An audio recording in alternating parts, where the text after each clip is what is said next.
Now, what are you singing there?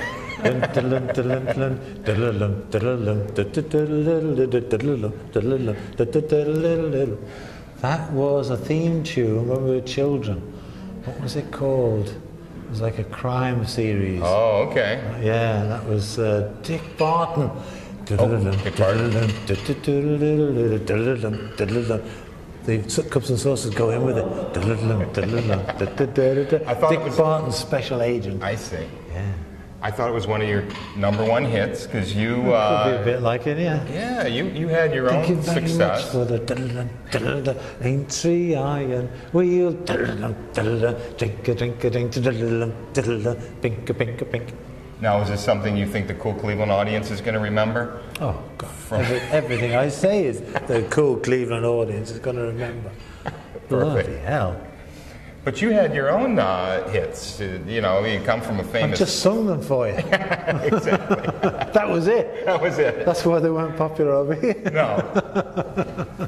But you hit #1, isn't that right? 3 top 5. Yeah. First one was called "Thank You Very Much for the Ain't Iron," which I've just found out was the Queen Mother of England's favourite record. Song.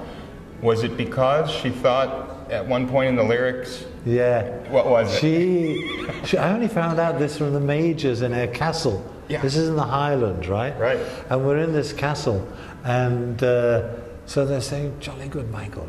We'd just like to see your song, a scaffold song. Thank you very much for the Ain't Iron. It was a great popular." I said, "Oh, I wrote that song." Wow. By Jove, he says, "Did you really? That's absolutely spiffing. Unbelievable. Her Majesty and the Queen Mother particularly loved your song." Isn't that crazy? We used to have, when we had dinner, we would have, after dinner, we would have sing-along. And Her Majesty would conduct your song, "Thank you very much." Really? And I said, "Oh, really?" I said, "Yes." And at one particular junction, she would command, because she conducted it, for everyone to stop. So it would go, "Thank you very much for cease." And Her Majesty, Queen Mother, would take the solo. "Thank you very much, cease. For our gracious Queen." "Thank you very much, thank you very, very, very much. Thank you very much, cease." But For that wasn't. our gracious Queen. But that's Thank not the you lyrics, very, right? That wasn't the actual. You're lyrics. obviously a Scaffold fan.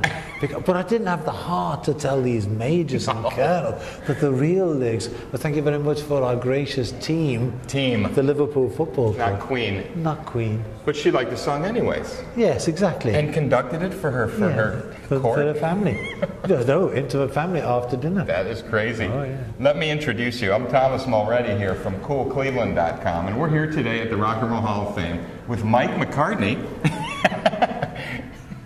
You're here because of your photo exhibit, which is here right behind you. Yeah. Mike McCartney's Liverpool Life. Yeah, MMLL. MMML for short. MMLL. MMLL. MMLL. Does that mean something else that we should know about? Mike McCartney's Liverpool Life. Right. Or MMLL. And you have a special exhibit for us here in Cleveland at the Rock and Roll Hall of Fame. You've added a few extra photos. You're not putting those on your camera. Is that right? No, not on the secret. camera. You've got to come to the Rock Hall to see that. Thank you, Thomas. See that? Thank you. Yes, let's get real here. But I bought them because this exhibition has no Beatles in it, right? Right. They originally said, actually, tell you what it was a guy, an English bloke from Edmonton, Calgary, right? Okay. And it was the Edmonton Museum there. And he said, have you got any photographs? Have you got a 60s exhibition? So I said, yeah, but you're not having any Beatles. They said, well, not particularly. I said, you're not having any? No Beatles. No Beatles, but you've got a lot of other great stuff. It's a bit too obvious. Yeah, No, sure. but that's what he said. Have you got a lot of other stuff? Yeah. So I said, well, let me look. I don't know what the legs are like.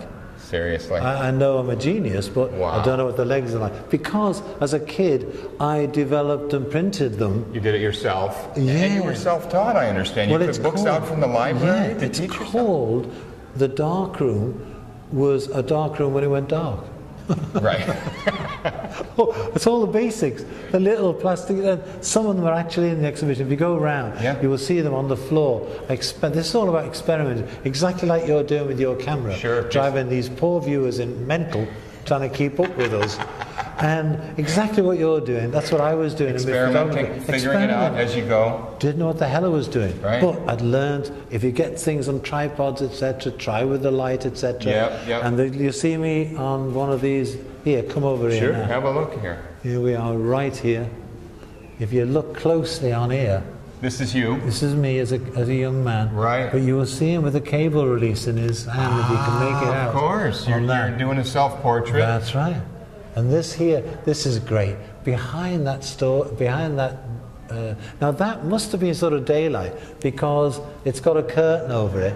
And You were trying to block the light. Trying to get the light out. Yeah. But behind that, there was I told the National Trust, and they're all excited. The National Trust bought this house, right?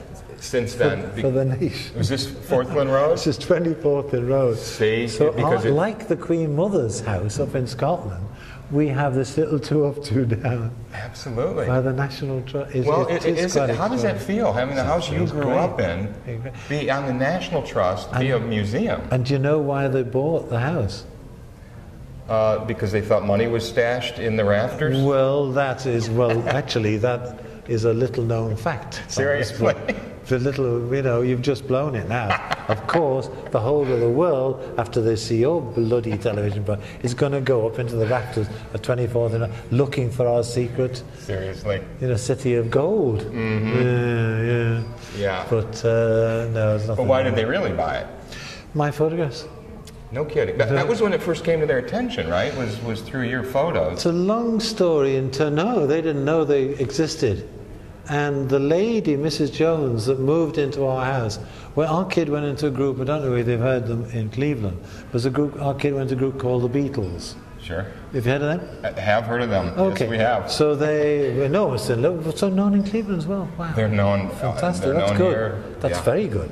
My brother was one of them. Is that right? Yeah. Your brother? Yeah. No kidding. Wow, Cleveland. And he never asked you to join the band?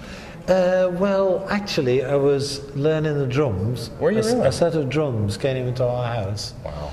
And I was learning them, but I was going to the scout camps at the same time. Mm-hmm. Went to the scout camp.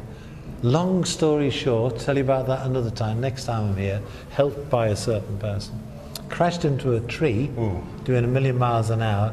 Broke my humerus on my arm here. It wasn't very humorous. And broke my hand. That here, you're watching that? Oh yeah, we can see that. Thomas fan, look at that.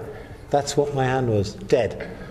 So you came back from camp and you couldn't play? No, I came back from camp. First of all, they took me to a doctor. And they said, maybe this doctor could help you. This doctor was a vet. This vet was pissed out of his head. Serious? Right? I said, young man. He was drunk. He was very drunk. And if I can just put it together, or you can go, I'll just snap it back like a horse. He's a vet. I'll just snap it back like a horse, see? Or you can go to hospital. Hospital, please. Hospital, take me now. And so I went to hospital. Then Arthur Jackson Ward, it was Sheffield Royal. And then a couple of months later, took it out, and I had a dead hand. It was paralyzed. So it took a long time. And learning drums, broken thingy. Pete Best got the job. No kidding. No kidding. Well, Pete Best had a few other connections, right? He had a mother that was very involved. He had a venue that they could play in regularly. He had the drums. He did. Did he have a car too, or something? Don't know, but he came in handy. He had everything else. Your group that you started with, the One Fat Lady All Electric Show. No, Thomas, get it correct. The Liverpool. Thank you. One Fat Lady All Electric Show. Can we just applaud Thomas for that? Very good. Sure. Thank you. Now that sounds like a great name. But well, no. First of all, you bloody well remembered it, nearly. The Liverpool One Fat Lady All Electric Show was our title. No one can pronounce the bloody. Couldn't pronounce it. Yeah. So there they are, ladies and gentlemen. Now we'd like to hear it for the Liverpool Lady Electric Show. They get confused. The lady. Get on. Never mind. So we had to get another name. And Scaffolds. So out of Roger's Thesaurus. You just picked a name. Well, that's what nice thing here is to read your captions, your personality comes through, your humor. Thanks so much for taking time and talking with us. Hold on, Thomas, this is a serious interview. Now can we do a fun one? If we have time, we'll do that. Thanks so much, Mike. Hey, it's Thomas Mulready from coolcleveland.com. Have a great week in cool Cleveland. Cool Cleveland.